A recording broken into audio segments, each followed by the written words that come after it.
प्रथमतः आता जसं की तुम्ही ही जी मोठी उदाहरणं घेतली, युजवेंद्र चहल असतील किंवा गोविंदा असतील, तर आपली जुनी लोक पहिल्यापासून म्हणत आले दोघांमध्ये तिसरा आला की काहीतरी गडबड होते.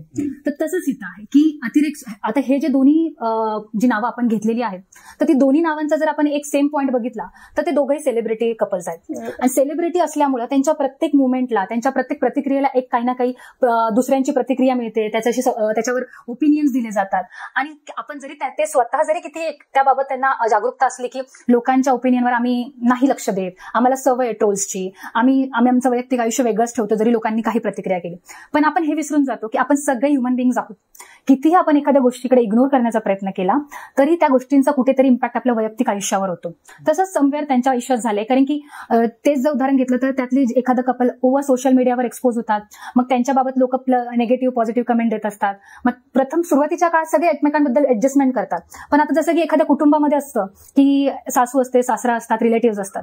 जेव्हा रिलेटिव्ह एखादं म्हणणार बाबा तुझी बायको इकडे जाते, लोक नाही चांगलं नाही म्हणत, तुझी बायको ते करते, किंवा तुझा नवरा असं वागतो, तुझ्या नवऱ्याने हे कमेंट केलं, तर आपण किती नाही म्हटलं तर आपल्या मेंदूत बसतो.